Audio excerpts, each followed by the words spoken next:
తాకట్లో ఉన్న మీ బంగారాన్ని నమ్మి కష్టాల్ని కాంపౌండ్ వాల్ దాటించే one and only solution prime gold hub మాత్రమే. కాంటాక్ట్ 8499938881. పేర్ని నాని తాజా అవినీతి భాగోతం పక్కా ప్లానింగ్తోనే జరిగిందా? విషయం ఏంటి అంటే మాజీ మంత్రి పేర్ని నాని ఆయన 2004 సంవత్సరంలోనే ఎమ్మెల్యేగా గెలుపొందారు, గుర్తుందా? ఆ టర్మ్లో చేసిన అవినీతి తాజాగా బయటపడింది. సో ఇంతకీ ఏంటి ఆ అవినీతి అని కనుక మనం మాట్లాడుకోవాల్సి వస్తే, ఏదైతే తన నియోజకవర్గం మచిలీపట్నంలోని రంగనాయక స్వామి ఆలయ భూములను వైసీపీ నాయకుడు పేర్ని నాని పక్కా పథకం ప్రకారం కారు చౌకగా హస్తగతం చేసుకున్నారట. సో 2007లో పేర్ని నాని ఎమ్మెల్యేగా ఉన్న సమయంలో రంగనాయక స్వామి ఆలయానికి దూపదీప నైవేద్యాల కోసం భూముల అమ్మకం అంటూ నాటకానికి తెరదీశారు.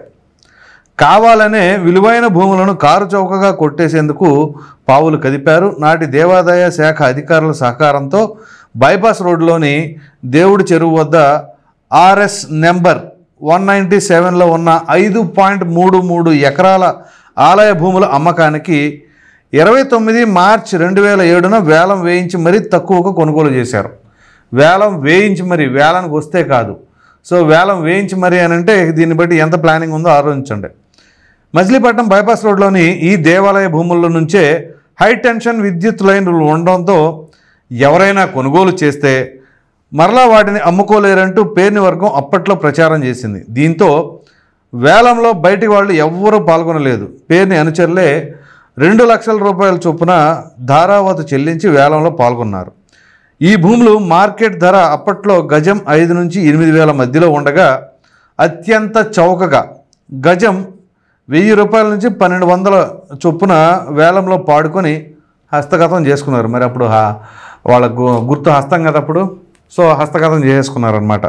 ప్రస్తుతం అక్కడ గజం 40 నుంచి 50 వేలు పలుకుతుందండి. ఇది మరీ టూ మచ్గా ఉంది. 40 నుంచి 50 వేలు ఉంటుందా మచిలీపట్నంలో? ఏమో మరి. పేర్ని నాని అనుచరుడు వైసీపీ నేత మేక వీర వెంకట సుబ్బారావు మరో ఇద్దరి పేరుతో 1.33 ఎకరాలు, ఎస్ మధుసూదన్ రావు మరో ఇద్దరి పేరుతో 2 ఎకరాలు, లింగం వెంకటరమణమూర్తి మరో ఇద్దరి పేరుతో 2 ఎకరాల చొప్పున మొత్తం 5.33 ఎకరాల భూమిని 2.8 కోట్లుగా కొనుగోలు చేశారు. అంటే 2,80,00,000 రూపాయలకి వాళ్ళు కొనడం జరిగింది. 2007లో కొంత నగదు చెల్లించి మిగిలిన సొమ్మును 4 ఏళ్ల తర్వాత 2011లో ఎలాంటి వడ్డీలు లేకుండా అందరూ కలిసి ఒకే రోజు చెల్లించారట. మరి అందరూ ఒకటే టీము, ఒకటే పార్టీ. సో ఆటోమేటిక్గా అందరూ కలిసి ఆ అమౌంట్ని గ్యాదర్ చేసుకొని చేశారేమో. తెరవనకు ఉన్న బడా నేతే ఆ డబ్బులను వారి పేరుతో కట్టారనే ఆరోపణలు ఉన్నాయి. ఆటోమేటిక్గా అంతే ఉంటుంది. లింగం వెంకటరమణమూర్తి పేరుతో కొనుగోలు చేసిన 1000 గజాల భూమిలో 500 గజాలను పేర్ని నాని భార్య జయసుధ, మామ పుట్టపు రామచంద్రరావు పేర్లతో చెరో 250 గజాల చొప్పున గత వైసీపీ ప్రభుత్వ హయాంలో 2022 డిసెంబర్ 12న రిజిస్ట్రేషన్ చేయించారు. ఇది అసలు కీ పాయింట్. సో ఏంటి అంటే వీళ్ళు చూసుకుంటున్నారు మరలా అవకాశం కోసం. ఎందుకంటే 2011లో వీళ్ళు డబ్బులు చెల్లించారు, బాగానే ఉంది. దాని తర్వాత వీళ్ళు అంటే పేర్ని నాని తన భార్య అలాగే తన మామగారి పేరు మీద 250, ఇంకొకటి 500 గజాలను, ఈ విధంగా 250 గజాల చొప్పున వీళ్ళు రిజిస్ట్రేషన్ చేయించారు. సో మరలా 2023 మార్చిలో వారిద్దరి పేరిటే మిగిలిన 500 గజాలను కూడా రిజిస్ట్రేషన్ చేయించుకున్నారు. ఇక 2019 తర్వాత అంటే ఇక మామూలుగా కాదు, ఇక వాళ్ళకి ఎదురే లేదు కదా ఆ సమయంలో. సో ఇక రిజిస్ట్రేషన్ల మీద రిజిస్ట్రేషన్ చేయించారు. మిగతా అనుచరుల పేరుతో ఉన్న స్థలాన్ని కూడా త్వరలో రిజిస్ట్రేషన్ చేయించుకునే ప్రయత్నాల్లో ఉన్నట్లుగా సమాచారం. అది పరిస్థితి. ఎంత ప్లానింగో చూడండి. 2007లో కొన్నారు, అప్పుడు కొంత మొత్తం మాత్రమే చెల్లించారు. 2011లో మిగతావంతా కూడా అందరూ ఒకే రోజు చెల్లించారు. ఇక 2022లో రిజిస్ట్రేషన్ల కార్యక్రమాలు మొదలైనాయి. ఈ ప్రకారంగా చేశారు. చూడండి, ఈ భూములను వీళ్ళు కొనుగోలు చేసిన తర్వాత వాటి మధ్య నుంచి వెళుతున్న హై టెన్షన్ విద్యుత్ లైనును పేర్ని మంత్రిగా ఉన్న సమయంలో వైసీపీ హయాంలో 2020లో బైపాస్ రోడ్ విస్తరణ పేరుతో పక్కకు జరిపించారట. ఆహా, ఇంకా మంచి ట్విస్ట్గా ఇది. సో వీళ్ళు అప్పుడు కొన్న పొలానికి ఈ హై టెన్షన్ల వైర్లు వాటిని జరపాలి అంటే ఏంటి, మనకు అధికారం ఉండాలి. ఆ అధికారంలో పైగా మంత్రి ఆయన. సో ఇంకేంటి, రోడ్ల విస్తరణ పేరు మీద హై టెన్షన్ వైర్ను కూడా కదిపేశారంట. అంటే వీళ్ళు ఏదైతే కొనుగోలు చేశారో ఆ భూముల నుంచి వాటిని ప్రక్కకు తొలగిస్తే వీళ్ళ క్లియర్ కట్గా అది ఏదైనా చేసుకోవచ్చు, అమ్ముకోవచ్చు, డెవలప్ చేసుకోవచ్చు, ఇష్టారీతిగా అమ్మేసుకోవచ్చు. సో బైపాస్ పనులకు ఈ ప్రైవేట్ భూముల్లోని హై టెన్షన్ విద్యుత్ లైన్కు ఎలాంటి సంబంధం లేదు. అయినా బైపాస్ పేరుతో ప్రభుత్వ నిధులతో లైన్ని మార్పించుకున్నారు. ఇది పరిస్థితి. మరి ఇప్పుడు ఒకటి దాని తర్వాత ఒకటి బయటకు వస్తూ ఉన్నాయా? మొదట్లో రేషన్ కుంభకోణం అని బయటకు వచ్చింది, అంటే తన భార్య పేరు మీదే ఉంది గోడౌన్ అని చెప్పేసి. తదుపరి ఎన్నికలకి ముందు వీళ్ళు భూములను ఏదైతే స్థలాలను ఇస్తామో మరలా అధికారంలోకి రాగానే మీకు రిజిస్ట్రేషన్లు చేపిస్తాము అని చెప్పేసి అప్పుడు ఎన్నికలకు ముందు పేరుని కిట్టు ఆయన వాళ్ళ అబ్బాయి ఉన్నాడు కదా, తన ద్వారా ఎన్నికల సమయంలో ఆ ప్రకారంగా వీళ్ళు పబ్లిసిటీ చేసుకున్నారు. మాకు ఓట్లు వేస్తే మీకు ఖచ్చితంగా ఇది ఇస్తామని చెప్పేసి ఆ స్థలాలు అవి ఇవి అని చెప్పేసి అది ఒక స్కాము. ఇప్పుడు తీరా కట్ చేస్తే ఇక్కడ భూములు అక్రమంగా ఏదైతే ఆ ఎండోన్మెంట్ భూములకు సంబంధించిన దాంట్లో ఆ అధికారులతో వేలం వేయించి మరి ఆ వేలంలో బయట వాళ్ళు ఎవరు పాల్గొనకుండా చేసి వీళ్ళ అనుచరులే పార్టిసిపేట్గా చేసి ఇక ఆ తర్వాత దాని నుంచి మరలా వీళ్ళు రిజిస్ట్రేషన్లు చేయించుకోవడం. సో ఇంత పక్కా ప్లానింగ్ ఇది ఇప్పుడు బయటపడింది. ఇక ముందు ముందు ఎన్ని రావాల్సినవి ఉన్నాయో, ఎందుకంటే ఇక్కడ పదే పదే పేరు నాని ఓడిపోయిన తర్వాత ప్రెస్ మీట్లు పెట్టి మామూలుగా కాదు, సరే విమర్శించాలి, విమర్శిస్తే ప్రభుత్వం ఏమైనా సరి చేసుకుంటుందా లేదా అని చూసుకోవాలి. వాళ్ళ తప్పులు కనుక కరెక్ట్గా విమర్శిస్తే ఇక్కడ ఈ యొక్క లోపాలు లేదా అప్పుడు జరిగిన అవినీతి ఆ అక్రమాలకి సంబంధించిన వ్యవహారం పైన మరి ఏం సమాధానం చెప్తారు?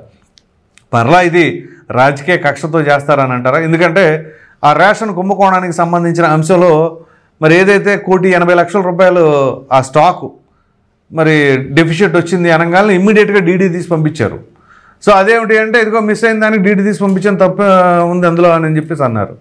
సో అసలు నేను ఎందుకు చేశాను, ఎవరు జరిగి ఉంటుంది అని చెప్పేసి దానిపైన విచారణ జరిపించాలి, కానీ ఇమీడియట్గా డీడీ కట్టేసి పంపించారంటే మరి దీని వెనకాల ఏమై ఉంటుంది? సో ఈ నేపథ్యంలోనే ఇక్కడ ఈ అవినీతి భాగవతాలు ఇక పేరు నాని గారు మరి ఆయన వాళ్ళ అనుచరులు ఏ ప్రకారంగా చేశారు ఏంటి ఇదంతా పక్కా ప్లానింగ్తోనే జరుగుతుందా, లేకపోతే పేరు నాని గారికి చెప్పకుండా వాళ్ళ అనుచరులు సొంతగా ఈ రకంగా చేసుకున్నారని అంటారా? ఒకవేళ నిజంగానే అలాగే చేసుకున్నారు అనుకుందాం, అటువంటిప్పుడు ఆ తర్వాత ఇప్పుడు మరి రిజిస్ట్రేషన్లు ఎందుకు జరుగుతున్నాయి? తన భార్య పేరు మీద, వాళ్ళ మామగారి పేరు మీద వీళ్ళు ఈ విధంగా చేస్తున్నారు అని అంటే ఇక ఖచ్చితంగా పేరు నాని గారి హస్తం అందులో ఉంటుంది అని చాలామంది అభిప్రాయపడవచ్చు. అయితే ఇక్కడ ప్రధానమైన అంశం ఏంటి అంటే వీళ్ళు పదే అవినీతి అక్రమాలకు సంబంధించి మేము ఎక్కడా ఏమీ చేయలేదు అని అంటున్న తరుణంలో ఇవన్నీ తెర మీదకి ఎందుకు వస్తున్నాయి? పోనీ అక్కడ సర్వే నెంబర్లు, ల్యాండ్ ఎక్కడుంది, దేనికి సంబంధించింది, ఎవరెవరు పార్టిసిపేట్ చేశారు అవన్నీ కూడా బయట పెడుతున్నారు కదా, మరి దీనికి ఏం చెప్తారు? సో వాళ్ళు అలా చేశారు, వీళ్ళు ఎలా చేశారు, అదేమిటి అంటే ప్రతి దానికి కూడా కులాలను తీసుకొచ్చి మాట్లాడుతూ ఉంటారు కదా. మరి ఇప్పుడు దీనిని బట్టి మీరు ఏ సమాధానం చెప్తారు? ఓ ప్రక్కన ఎటువంటి అవినీతికి పాల్పడలేదనుకోండి బ్రహ్మాండంగా మాట్లాడవచ్చు, ఎందుకంటే ఎవరికైనా సరే ఆ మాట్లాడే హక్కు ఎప్పుడు ఉంటుంది? ఎటువంటి అవినీతి అక్రమాలు చేయనప్పుడు సంషేర్గా వస్తారు, ప్రెస్ ముందు మాట్లాడతారు. కానీ వీళ్ళు ఈ అవినీతి భాగవతాలకు సంబంధించిన అంశంలో చివరికి పేరు నాని గారి పేరు కూడా ఈ రకంగా వస్తుంది అంటే ఇక దాదాపుగా వైసీపీలో అవినీతి అక్రమాలకు వాళ్ళు అధికారంలో ఉన్న సమయంలో పాల్పడకుండా ఎవరు ఉంటారు అని అంటే కష్టమే, అది నమ్మలేవు.